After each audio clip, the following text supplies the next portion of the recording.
नमस्कार, मी नम्रता वागळे. आपण पाहताय पुढारी न्यूज. वेळ आहे चर्चेचा धुरळा उडवण्याची. 2024च्या लोकसभा निवडणुकीआधी भाजपच्या विरोधकांनी एकत्र येत स्थापन केलेली इंडिया आघाडी 2024 मध्ये या आघाडीला राजकीय यश फारसं मिळालं नसलं तरी या आघाडीने भाजपला संपूर्ण बहुमतापासून दूर ठेवण्यात यश मिळवलं होतं. मात्र त्यानंतर आलेल्या राज्यातल्या निवडणुकांमध्ये त्यांना फारशी कामगिरी चांगली करता आली नाही, कारण विरोधकांना भाजपचा वारू रोखता आलेला दिसला नाही बऱ्याच ठिकाणी. उलट बंगालसारखे त्यांचे हक्काचे सुभे त्यांनी गमावले. याची अनेक कारणं सुद्धा आहेत. अवघ्या 2.5 वर्षात आता पुढच्या लोकसभा येतील, त्यामुळे कंबर कसण्याची हीच वेळ आहे जी इंडिया आघाडी साधतेय. पुन्हा एकदा विरोधकांची मोठ बांधून भाजपच्या विजय रथासमोर आव्हान देण्यासाठी विरोधक सज्ज झालेत. पण त्यातही मानापमानाची बरीच नाट्य दिसून येत आहेत. आप आधीच बाहेर पडलंय, डीएमके काँग्रेसवर नाराज आहे, माकप काँग्रेसवर नाराज आहे. काँग्रेसवर नाराज असलेल्या ममता बॅनर्जींना पराभवानंतर आता पुन्हा काँग्रेसचा आसरा शोधावाचा वाटतोय. थोडक्यात आपापल्या राज्यात राजे असणारी विरोधकांची ही संस्थानं आताही एकत्रित मोठ बांधतायत का, हाच या घडीचा प्रश्न आहे. केंद्रातली समीकरणं आणि राज्यातली समीकरणं वेगळी असतात, खरं आहे. मात्र असं असलं तरी ती एकमेकांशी बांधलेली असतात, हे वास्तव विरोधक लक्षात घेणार आहेत का? ममता बॅनर्जी 2029 साठी 1 विरुद्ध 1 म्हणजे भाजपचा एक उमेदवार विरुद्ध इंडिया आघाडीचा एकच उमेदवार असं सूत्र आणणार आहेत अशी एक चर्चा होती. एवढा समजूतदारपणा विरोधक दाखवणार आहेत का, याच सगळ्याविषयी आपल्याला चर्चा करायची.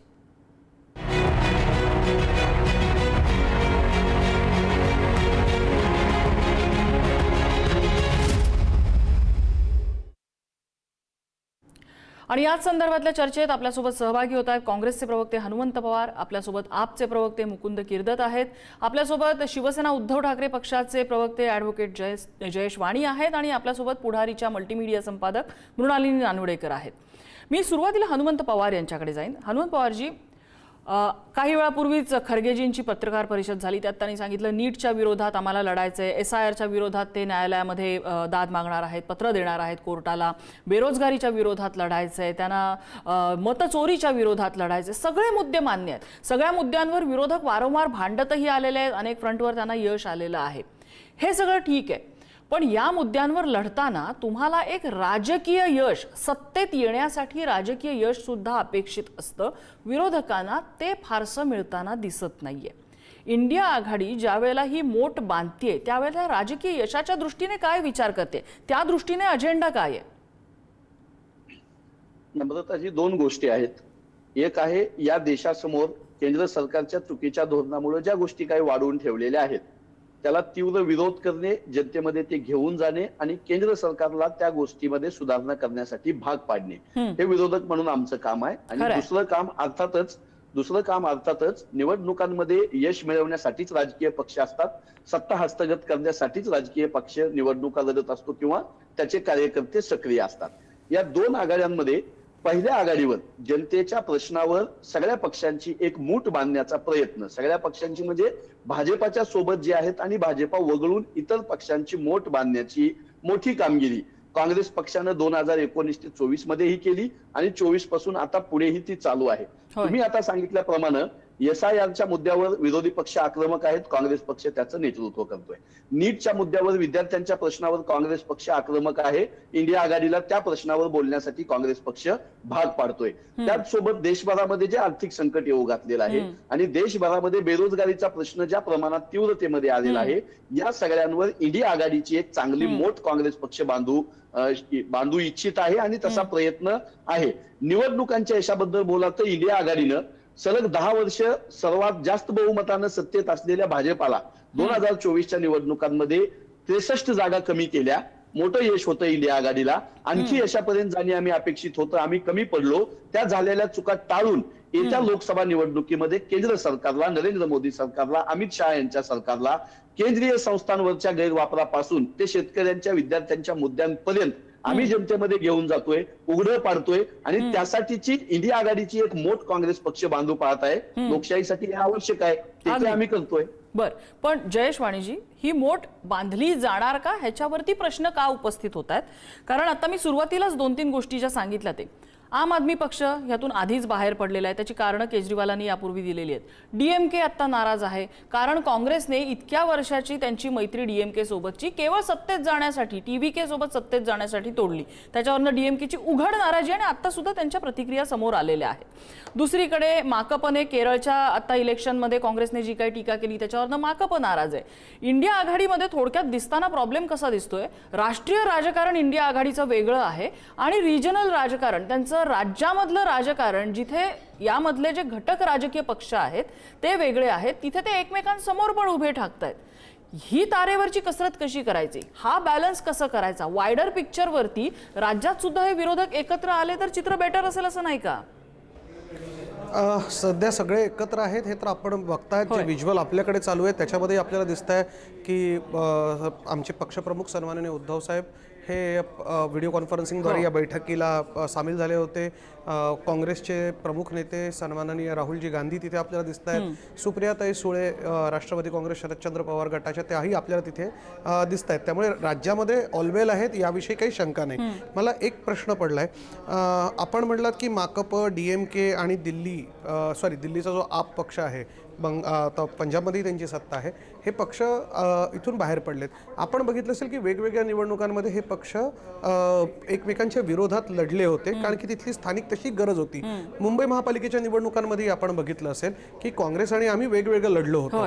याचा अर्थ असा नाही होत की आम्ही एका लार्जर आस्पेक्टमध्ये आम्ही एकमेकांच्या विरोधात आहोत. ज्या स्थानिकच्या निवडणुका किंवा प्रादेशिक निवडणुका असतात त्या बट ऑबियस आहे, त्या तुमच्या नेतृत्वाला, स्थानिक नेतृत्वाला शक्ती देणाऱ्या निवडणुका असतात, तिथल्या कार्यकर्त्याला निवडणुकांमध्ये शक्ती देण्याच्या असतात. त्यामुळे प्रत्येक पक्ष हा प्रयत्न करतो की आपले मॅक्झिमम कार्यकर्ते, जास्तीत जास्त कार्यकर्ते अकोमोडेट झाले पाहिजे, त्यांना काही ना काही संधी मिळाली पाहिजे. माझा एक पुढचा प्रश्न आहे, आपण सातत्याने हे सांगतायत की डीएमके इंडिया आघाडीमधून बाहेर निघालाय. मी डीएमके बाहेर निघालाय असं सांगत नाही, डीएमके नाराज आहे असं सांगते. नाही, मग माझं असं म्हणणं आहे की डीएमके नाराज जरी असला तरी डीएमके हा काही भारतीय जनता पार्टीबरोबर गेलेला नाही हे स्पष्ट आहे. जे आपण पत्र बघितलं असेल कनिमोईंनी दिलेलं, त्या पत्रामध्ये लोकसभा अध्यक्षांना त्याच्यामध्ये स्पष्ट उल्लेख आहे की आमची बसायची जागा वेगळी करा. त्यांनी असं कधीच म्हटलं नाही की आम्ही सरकारी पक्षाला सामील झालेलो आहे. बघा, आता तिथली जी परिस्थिती होती त्या परिस्थितीनुसार जे काँग्रेसला वाटलं ते काँग्रेसनी केलं. काँग्रेसचे प्रवक्ते आहेत ते काँग्रेसचं उत्तर देतील. माझा फक्त एवढाच मुद्दा आहे, आपण आपलं निवेदन देताना ज्यावेळेस म्हणला होता की हे सगळं चालणार आहे का, ह्या मुद्द्यांवरती सगळे एकत्र राहणार आहे का.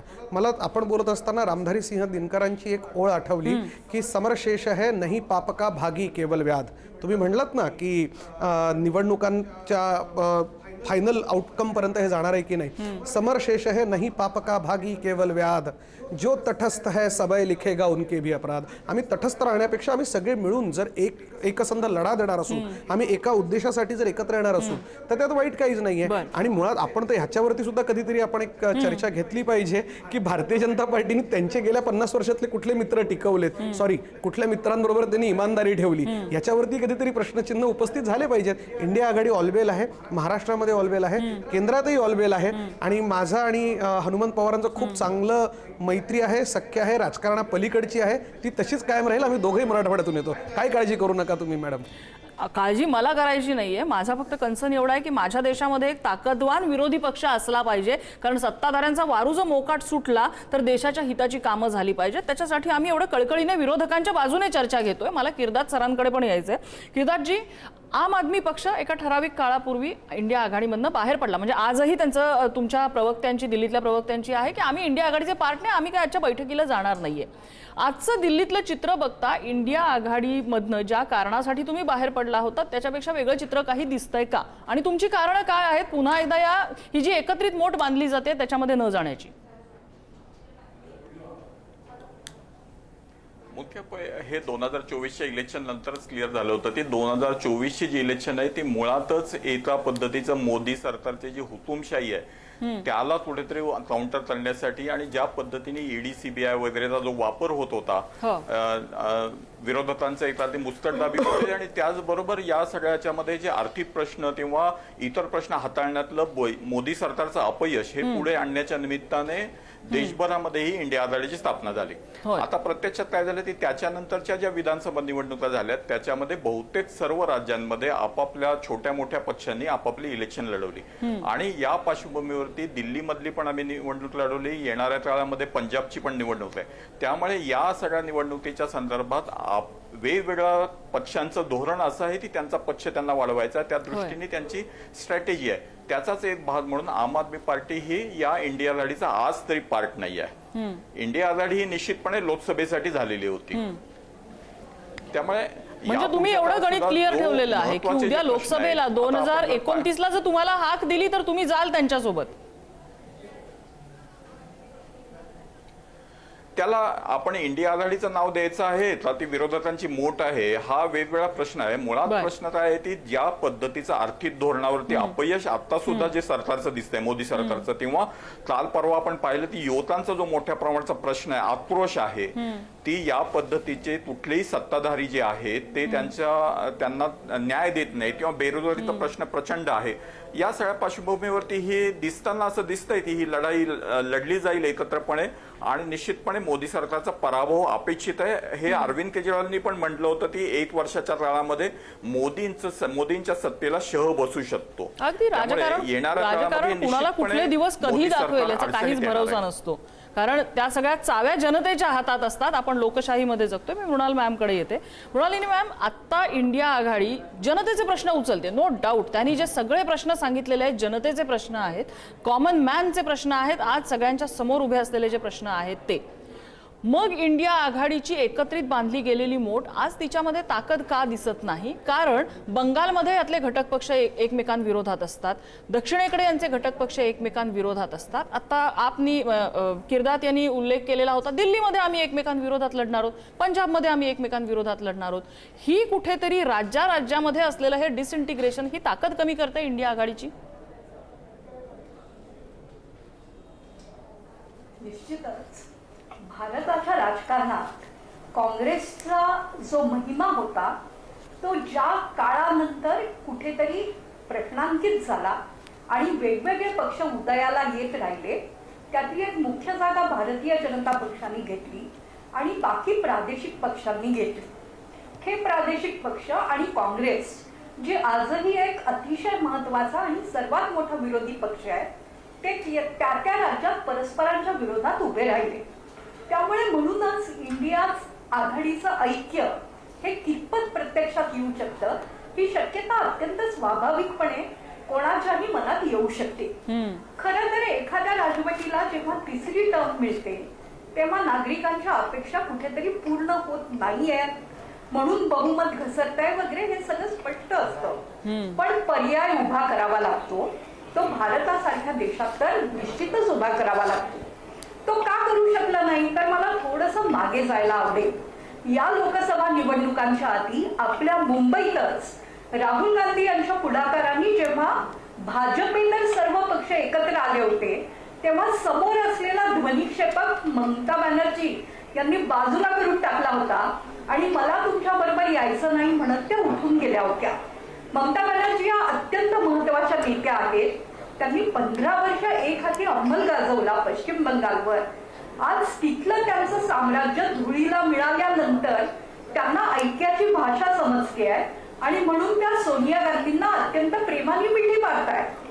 हेच राहुल गांधी 4-5 महिन्यांपूर्वी ममता बॅनर्जी यांच्या चुकीच्या कारभारामुळे, शब्द वेगळा आहे, बंगालमध्ये ही परिस्थिती आली आहे असं बोलून चुकले होते.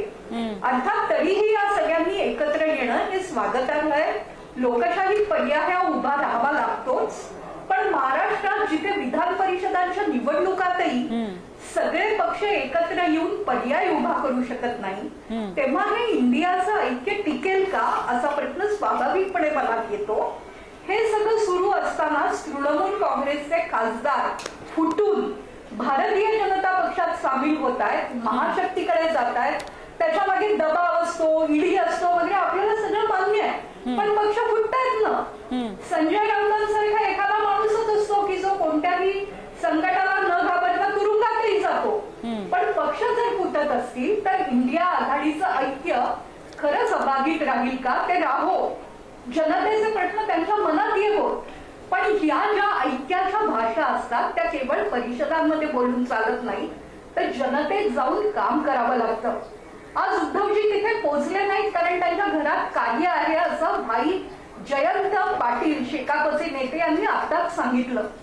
जर हे प्रयत्न अत्यंत गांभीर्याने करायचे असतील तर प्रत्येकाला त्यात मनापासून समाविष्ट व्हावं लागेल आणि मग कुठेतरी एका सेटचा पर्याय प्रत्यक्षात येऊ शकेल.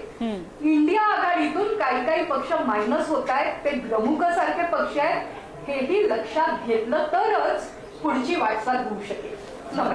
मला जयेश वाणींकडे हाच मुद्दा घेऊन यायचा. ममता बॅनर्जींचा उल्लेख झाला. ममता बॅनर्जी आणि काँग्रेसचं म्हणजे काँग्रेसचं नेतृत्व मानावं का, ह्याच्यावरनं बऱ्याच घटक पक्षांचे मानापमान रंगलेले होते. थेट काही वेळा अप्रत्यक्षपणे हे समोर आलेलं आहे.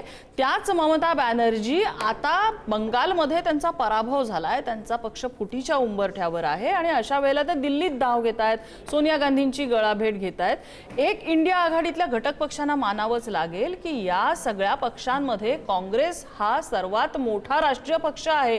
हे वास्तव ह्या सगळ्यांना मानावं लागणारच आहे आणि त्यांना लीडर मानावंच लागणार आहे. जयेश वाणीजी, यात कोणाचीही शंका असण्याचं कारण नाही की लोकसभेतल्या सर्वाधिक जागा ज्या आहेत विरोधी गटातल्या त्या काँग्रेसकडे आहेत. ते 101 पर्यंत गेलेले आहेत. पण त्याच काँग्रेसला बाजूला टाकलं जातं ना स्थानिक राजकारणामध्ये. नव्हे मग असं जर म्हणायला गेलं तर मग काँग्रेसने आम्हाला मुंबई महानगरपालिकेला बाजूला टाकलं असं म्हणता येईल का, की आम्ही काँग्रेसला टाकलं बाजूला? म्हणजे आम्ही तर इथेही प्रयत्न केले होते की शिवसेनेबरोबर मिळून म्हणजे आमच्यासोबत काँग्रेसनी मुंबई महानगरपालिकेच्या निवडणुका लढवायच्या. मी पुन्हा आपल्याला एक गोष्ट स्पष्ट करू इच्छितो की आपण ज्यावेळेस ही सगळी समीकरणं देशभरातली मांडता आहात ना, त्यावेळेस तुम्ही एक जे चित्र उभं करता, आत्ता मृणालिनी मॅडमच्या बोलण्यातून जे आलं की लोक DMK फुटलं म्हणजे ते काँग्रेसमधून बाजूला गेलं असं काहीतरी चित्र येत आहे. मुळामध्ये असं आहे की दरवेळेस प्रत्येक गोष्ट ही ब्लॅक अँड व्हाईट असत नाही आयुष्यात. अनेकदा ती ग्रे शेडमध्ये सुद्धा असते. DMKच्या बाबतीत जर आपण म्हणाल तर DMK आत्ता ग्रे शेडमध्ये. DMK इंडिया आघाडीतून बाहेर निघाला याचा अर्थ त्यांनी भारतीय जनता पार्टी बरोबर अलायन्स केलं असं तर घडलेलं नाही आहे ना. ते स्वतःची जर ताकद वाढवणार असतील, आम्ही शिवसेना पक्ष म्हणून महाराष्ट्रामध्ये आमची स्वतःची ताकद उभी करणार असू, आम्हाला आमची ताकद उभी करायची पूर्ण परवानगी किंवा आम्हाला तो आमचा अधिकार आहे आणि आम्ही महापालिकेमध्ये ते केलं, काँग्रेसने पण ते केलं. निकाल काय लागले या गोष्टींवरती जाण्यापेक्षा प्रत्येकाने आपलं आपलं केडर मजबूत करण्याचा प्रयत्न केला. एक छोटंसं उदाहरण देतो. आत्ता महाराष्ट्रामध्ये विधान परिषदेच्या निवडणुका सुरू आहेत. या विधान परिषदेच्या निवडणुकांमध्ये आम्ही महाविकास आघाडी म्हणूनच तर लढतोय ना. आमच्यासोबत काँग्रेस आहे. जिथे काँग्रेस लढते तिथे आम्ही नाही आहे, जिथे आम्ही लढतोय तिथे राष्ट्रवादी नाही आहे, तिथे काँग्रेस नाही आहे. असं आम्ही तिघं मिळून ही जी निवडणूक आहे ही आत्ता लढतोच आहे की. त्यामुळे हा विचार करणं की आत्ता काहीतरी फार गडबड झालेली आहे. मला फक्त एक सहज मुकुंद किर्दत सर बोलत होते तेव्हा त्यांचं एक वाक्य असं कानात एकदम हे झालं. ते असं म्हणालेत की वर्षभरामध्ये कदाचित मोदींच्या सत्तेला शह बसतो की काय. तर किर्दत सर तुमचं म्हणणं कदाचित बरोबर असेल, फक्त ते शहच्या ठिकाणी शहा करा की वर्षभरात मोदींच्या सत्तेला शहा बसतो की काय अशी परिस्थिती आहे. वर्षभरात आपल्याला कळेल ते शह नाही तर शहा आहे. मला हनुमंत पवारांकडे जायचं. हनुमंत पवारजी, काँग्रेस हा इंडिया आघाडीमधला सर्वात मोठा राष्ट्रीय पक्ष आहे. म्हणजे असं नाहीये की काँग्रेस हा राज्यापुरता मर्यादित आहे असं ठेवू शकत नाही. काँग्रेस हा देशभरात पसरलेला पक्ष आहे भाजपसारखा. आणि हेच दोन पक्ष हे मुख्य दोन कंटेंडर असतात कुठल्याही निवडणुकीमध्ये, राष्ट्रीय निवडणुकीमध्ये. हे आतापर्यंतचं चित्र आहे. आता ती इंडिया आघाडी म्हणून विरोधकांची एक मोठ समोर येते. काँग्रेस स्वतःची ताकद कधी ओळखणार आहे? काँग्रेस गरज असेल तिथे बॅकफुटवर येतो, बरोबर आहे. पण काँग्रेसने किती काळ बॅकफुटवर राहायचं, काँग्रेसने किती काळ नमतं घ्यायचं, काँग्रेस आपली ताकद पारखून बघणार आहे की नाही? दोन मुद्दे आहेत की इंडिया आघाडी मजबूत होते का इंडिया आघाडी दुमंगते, हे चर्चा करत असताना इंडिया आघाडी मधल्या काँग्रेस पक्षासोबत तामिळनाडूमध्ये TVK सारखा पक्ष सत्तेत आला, यानंही अनेकांना त्रास झालेला आहे. DMK इकडे आली नाही इंडिया आघाडीमध्ये, हा तो त्रास आहे. त्याच्यापेक्षा मोठा त्रास आहे की TVK काँग्रेस. सॉरी, थोडंसं इंटरप्ट करते. संजय राऊत बोलतात बहुतेक इंडिया आघाडीबद्दल. आपण थोडंसं ऐकूया आणि मी पुन्हा येते तुमच्याकडे. प्रवृत्त केला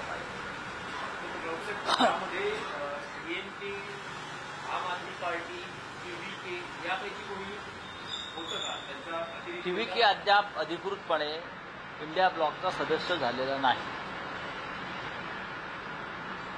DMK बरोबर काँग्रेसचं अलायन्स तुटल्यामुळे तामिळनाडू ह्या वेळेला DMK उपस्थित राहिलेले नाही, ते सत्य आहे. पण आम्हाला सगळ्यांना खात्री आहे DMK हा एक संयमी आणि समजदार पक्ष आहे. राहुल गांधींशी त्यांचा उत्तम संवाद आहे, अनेकांशी संवाद आहे.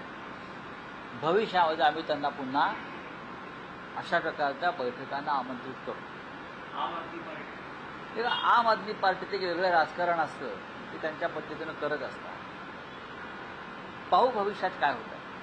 जशी इंडिया अलायन्सची बैठक होती तशीच शिंदे शिवसेनेची राष्ट्रीय कार्यालयाने आज नवी दिल्लीत होती. जवळपास 20 राज्यांचे प्रमुख या बैठकीत सहभागी झाले, ज्याला एकनाथ शिंदे यांनी मार्गदर्शन केलं. खरं म्हणजे अमित शहाने मार्गदर्शन करायला पाहिजे किंवा भाजपच्या अध्यक्षाने मार्गदर्शन करायला पाहिजे. दिल्लीमध्ये राष्ट्रीय कार्यकारिणी त्यांची झाली हे आश्चर्य आहे. तो एक गट आहे, तो राष्ट्रीय पक्ष नाही, आणि त्या गटाची निर्माती. इंडिया आघाडीबद्दल संजय राऊत बोलत होते. हनुमंत पवार आपला मुद्दा मांडत होते. त्यांच्याकडे मी संजय राऊतांचाच आणखीन एक मुद्दा घेऊन येते. राऊत असं म्हणालेत की इंडिया आघाडीने पंतप्रधान पदासाठीचा चेहरा ठरवला पाहिजे, असं उद्धव ठाकरेंनी आजच्या बैठकीमध्ये मत मांडलेलं आहे. महत्वाचा मुद्दा आहे आणि त्याच्या बाबतीत बऱ्याच तज्ज्ञांनी सुद्धा सल्ला दिलेला आहे. नम्रताजी, काँग्रेस पक्षाचा एक कार्यकर्ता म्हणून, काँग्रेस पक्षाचा प्रवक्ता म्हणून माझ्यासारख्या सामान्य कार्यकर्त्याला या देशाचा भावी पंतप्रधान किंवा या देशामध्ये सगळ्यांचा आवाज ऐकणारा पंतप्रधान म्हणून राहुलजींना बघायला आम्हाला आवडतं. आम्ही राहुलजी गांधी यांना पंतप्रधान करण्यासाठी श्रम करत असतो, कष्ट करत असतो, पक्षामध्ये काम करत असतो. काँग्रेस म्हणून माझी ही जरी भूमिका असली तरी इंडिया आघाडीमध्ये अनेक महत्वाचे नेते आहेत, अनेक पक्ष आहेत, वेगवेगळ्या विभागातले पक्ष आहेत, आपापली ताकद असलेले पक्ष आहेत. या सगळ्यांच्या एकमतानं जर राहुलजी गांधी हे पंतप्रधान पदाचे उमेदवार ठरत असतील तर आमच्यासारख्या काँग्रेस कार्यकर्त्यांना सर्वाधिक आनंद होईल आणि त्यांना पंतप्रधान करण्यासाठी आम्ही जीवाचं दान करू. माझा मुद्दा असा होता की एकनाथ शिंदे साहेब ज्या केंद्र सरकारला किंवा नरेंद्र मोदी यांच्यासाठी महाशक्ती हा शब्द वापरतात, तसाच आणि तोच महाशक्ती शब्द आता नानिवडेकर मॅडमनी वापरला. पत्रकार म्हणून मला त्यांची रिक्वेस्ट आहे की महाशक्ती असं काही नसतं. हा लोकशाही देश आहे. इथं ना कोण आसुरी शक्तीवाला आहे ना महाशक्तीवाला आहे. आणि पक्ष फुटतात असंही त्यांनी उल्लेख केला. पक्ष फुटत नाहीयेत किंवा टीएमसी फुटत नाहीयेत, ते फोडले जात आहेत. महाशक्ती यांना नरेंद्र मोदींना महाशक्ती म्हणणं असो किंवा पक्ष फुटतात असं म्हणण्यापेक्षा पक्ष फोडले जातात. कशी शिवसेना फोडली, कशी राष्ट्रवादी फोडली आणि आता टीएमसी फोडण्यासाठी दिल्लीमध्ये भाजपाची लोक काय काय करतात हे तुमच्या माध्यमातूनच आमच्यापर्यंत येत आहे. महाराष्ट्रामध्ये विरोधक एकत्र येऊन विधान परिषद निवडणुकीमध्ये पर्याय देऊ शकले नाहीयेत, हेही ठाम मत नानिवडेकर मॅडमनी वापरलं. अतिशय ठाम आणि अतिशय महत्वाचा पर्याय आम्ही देत होतो. ते पर्याय आम्ही देऊ नये म्हणून सरकारी यंत्रणेपासून दागदडपशाह करण्यापासून पैशाची कशी कशी आमिष दाखवली आणि जिथे हे कुठलंच आमिष लागू पडत नाही तशा सोलापूर सारख्या ठिकाणी तो जो अनुमोदक होता, जो सूचक होता, त्याचीच सही बनावट आहे म्हणून जिल्हाधिकाऱ्यांच्या मार्फत कसं सगळं आमची उमेदवारी रद्द केली आम्ही बघतोय. इंडिया आघाडीचा सामना या देशामधल्या केंद्रीय संस्था मोडणाऱ्या सरकारशी आहे. इंडिया आघाडीचा सामना हिंदू मुस्लिम भांडण लावणाऱ्याशी आहे. इंडिया आघाडीचा सामना शेतकऱ्यांना नक्षलवादी देशद्रोही म्हणणाऱ्यांशी आहे. इंडिया आघाडीचा सामना लहान लहान मुलांना जे 12वी 10वी परीक्षा देत आहेत त्यांना पाकिस्तानी आणि सोरोसचे एजंट म्हणण्यासारख्या एका शक्तीशी आमचा सामना आहे. त्यांच्यासाठी अगदी हनुमंत पवार, तुमच्या नेटवर्कचा इश्यू दिसतोय, बहुधा फ्रीज झालेली आहे तुमची फ्रेम, पण तुमचा मुद्दा लक्षात आलेला आहे. तुम्ही जे म्हणताय त्या पद्धतीने तुमचे मुद्दे, तुम्ही जे मांडताय ते जनतेचे मुद्दे आहेत, पण हे मुद्दे इंडिया आघाडीला सरकारमध्ये बसवणार का हा या घडीचा प्रश्न आहे. आपण राजकीय मुद्द्यांवरती बोलतोय. तुम्ही उपस्थित केलेले मुद्दे अगदीच बरोबर आहेत. मी किर्दात सरांकडे, ते माझ्याकडे शेवटची 2 मिनिटं आहेत. किर्दातजी, अशा पद्धतीमध्ये इंडिया आघाडीमध्ये तुम्ही जर म्हणालात लोकशाहीसाठी इंडिया आघाडी आहे, अशा पद्धतीत जर समजा काँग्रेसचं नेतृत्व मानायची वेळ आली तर आम आदमी पक्षाला ते मान्य असेल का? नम्रता मॅम, मी येते आपल्याकडे, मी येते शेवटची कमेंट घ्यायला, मी आपल्याकडे येते. हो, हो. किर्दातजी. हो, तर त्यामुळे हा फक्त काँग्रेसच्या नेतृत्वाचा प्रश्न आहे. काँग्रेसच्या नेतृत्वामध्ये अनेक अडचणी आलेल्या आहेत. आपण आता पाहिल्या की दिल्लीमधल्या निवडणुकीच्या नंतर, दिल्लीमध्ये आम आदमी हारल्यानंतर काँग्रेसच्या तिथल्या लोकल अध्यक्षांनी सुद्धा एका अर्थाने मिरवणूक काढली होती आणि स्वतःचा म्हणजे खरं तर आम आदमी पार्टीचा पराभव त्यांनी एन्जॉय केला होता. ही गोष्ट एक आहे. दुसरीकडे असं आहे की याच पद्धतीच्या अडचणी या आपल्याला वेगवेगळ्या ठिकाणी दिसतात. आता कालचा जो विद्यार्थ्यांचा जो तत्परोश मुलांचा जो मोर्चा होता, मोर्चा नाही त्यांचं जे आंदोलन होतं, त्या आंदोलनासंदर्भात काँग्रेसची भूमिका सुद्धा एका अर्थाने थोडीशी शंका वाटावी अशा पद्धतीची ते, किंवा खरं तर एका अर्थाने या विरोधकाच्या भूमिकेमध्ये फक्त काँग्रेसचाच एकट्याचा रोल असावा ती काय, अशा पद्धतीची भूमिकेची सगळी विधानही त्यांची तशी होती. त्यामुळे या संदर्भामध्ये काँग्रेसला आपली भूमिका निश्चितपणे तपासावी लागेल. त्यांच्या बरोबरचे स्टॅलिन सारखे जे साथीदार होते त्यांना अचानक त्यांना सोडून जाता, हा पण प्रश्न आहे. पण दुसरी एक गोष्ट आपल्याला ही लक्षात घ्यायला पाहिजे, एनडीएच्या बाबतीत फार परिस्थिती चांगली आहे अशी पण स्थिती नाही. म्हणजे एनडीएच्या बाबतीत नितीश कुमारांचे काय हाल झालेले आहेत, एनडीए बद्दल आपण चर्चा वेगळी करू. तुम्हाला इंटरप्ट करते, माझी वेळ संपत आली आहे. एनडीए बद्दल आपण वेगळी चर्चा करूया. मी मृणाल मॅम कडे येते शेवटच्या कॉमेंटसाठी. मृणाल मॅम.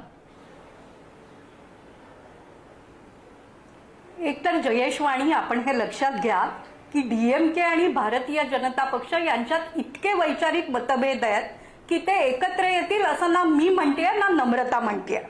दुसरं, हनुमंत पवार, आपण जरा समजून घ्या की बोलताना काही वेळेला टॉन्ट मारायचे असतात, त्या संदर्भात महाशक्ती हा शब्द वापरला जातो.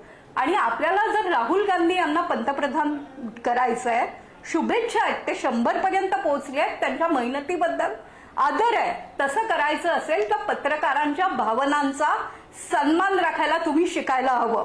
पक्ष फुटले म्हणजे पक्ष फोडले गेले तरी पक्ष फुटले हे आजचं वास्तव आहे. ते मी जरी म्हटलं नाही किंवा मी जरी लपवलं तरी उद्या ते समोर येणार आहे. आजच ते समोर येत आहे. आणि दुसरा सर्वात महत्वाचा मुद्दा, हनुमंत पवार, हा लक्षात घ्या की यवतमाळचा उमेदवार मागे घेतला, त्यांनी स्वतःहून विधान केलं. तुम्ही आणि मी यांची परस्पर भांडणं जर या दुरळात होणार असतील तर जनतेला त्यात रस नाही. आपल्याला सत्तेत येण्याच्या प्रयत्नांची गरज आहे. प्रत्येक पक्षाला ती करायची असते. त्यासाठी काही पत्रकारांना लक्ष करून ती करता येत नसते. त्यासाठी जमिनीवर जावं लागतं, जमिनीवर संघर्ष करावा लागतो. अशाच लोकांना उमेदवारी द्यावी लागते की जे भाजपच्या आवाहनाला म्हणताय. तेवढंच मी सांगितलं, वाद करायचा काही प्रश्न आहे. अहो मी तुम्हाला सांगते ना, अहो मराठी भाषेला, हनुमंत पवार, मराठी भाषेला अनेक वेगवेगळे घाट आहेत. हा एक टॉन्ट आहे. आपल्याला हे कळत नसेल तर मी काय करू शकते. पण या सगळ्यात हनुमंतराव मी आहे, मला नका मुलाची मातीमध्ये जन्मली, मराठी भाषा माझ्या मातीमध्ये जन्मली. महाशक्ती हा शब्द एकनाथ शिंदे वापरतात, तुम्ही वापरला. एवढंच मी सांगितलं, याच्यात काय चुकीचं आहे? त्यांना विधान पूर्ण करू दे, त्यांना वक्तव्य पूर्ण करू दे. शब्द मी बोला मृणाल मॅम, बोला. हनुमंत पवार, तोच शब्द मी अवतरण चिन्हात वापरला. आणि पत्रकारांना बोलायचं जे स्वातंत्र्य आहे ते मोदी देखील कमी करू शकलेले नाहीत. डीएमके जर काँग्रेसच्या बरोबर नसेल तर ते संजय राऊतही म्हणतायत. त्यामुळे आपण अस्वस्थ होऊ नका. आपले प्रयत्न अत्यंत महत्वाचे आहे, कारण जनतेला सक्षम विरोधी पक्षाची गरज आहे. 10 सेकंद आम्ही तुमच्या बरोबर आहोत. तुम्ही आम्हाला लक्ष करू नका. ठीक आहे जयेशवाणी, 10 सेकंद. जयेशवाणी, मी खरं तर जसं नानिवडेकर मॅडम म्हणताय, जर खरंच त्यांनी जर भारतीय जनता पार्टीला टॉन्ट मारला असेल तर अभिनंदन. भारतीय मीडियामध्ये ती ताकद अजूनही शिल्लक आहे की ती महासत्तेला टॉन्ट मारते. नानिवडेकर मॅडम, मी तुमचं अभिनंदन करतो आणि शुभेच्छा देतो. तुमचे टॉन्ट इथून पुढे असेच चालू राहतील. कसं आहे, विरोधकांच्या बद्दल आपण आज ज्या वेळेला चर्चा करतोय, मी अभिनंदन केलं आता. मी आता अभिनंदन केलं मॅडम. मी किती नम्रपणे आपलं अभिनंदन केलं. त्यांना बोलू दे. अभिनंदनाला धन्यवाद तर देऊ द्या. धन्यवाद तर देऊ द्या. भारतातली पत्रकारिता आणि भारतातली लोकशाही जिवंत आहे. त्यामुळेच तुम्हीही बोलू शकतात आणि मीही बोलू शकते.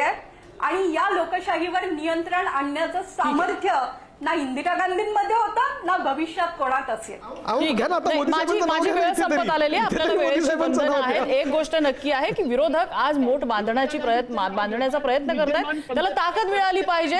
ते जे मुद्दे उपस्थित करतायत ते मुद्दे अत्यंत महत्वाचे आहेत. आता विरोधकांना जी गरज आहे ती राजकीय मॅनेजमेंटची, ती राजकीय मॅनेजमेंट, राजकीय मायक्रो मॅनेजमेंटची. कारण प्रत्येक राज्यामधली जी ही त्यातल्या घटक पक्षांची संस्थानं आहेत ती सगळी संस्थानं एकत्र येऊन ती इंडिया आघाडीचं एकत्रित मंथन कसं होणार आहे हा भविष्यातला त्यांच्या समोरचा कदाचित सगळ्यात मोठा राजकीय प्रश्न असेल. बाकी देशासमोरचे प्रश्न तर ते उठवत, सामान्य जनतेचे प्रश्न ते समोर त्याचा आवाज उठवत राहतीलच आणि त्याला सत्ताधारी आणि विरोधक यांच्यामधले क्लॅशेस आपल्याला भविष्यात बघायला मिळतील. प्रश्न आहे तो 2029 मध्ये सत्ताधारी भाजपच्या समोर विरोधक म्हणून इंडिया आघाडी किती आणि कशा ताकदीने उभं राहणार तो. त्यासाठी त्यांना शुभेच्छा. चर्चेसाठी सगळ्या मान्यवरांनी वेळ दिला. सगळ्यांचे आभार. आजचा धुळा इथेच थांबतोय.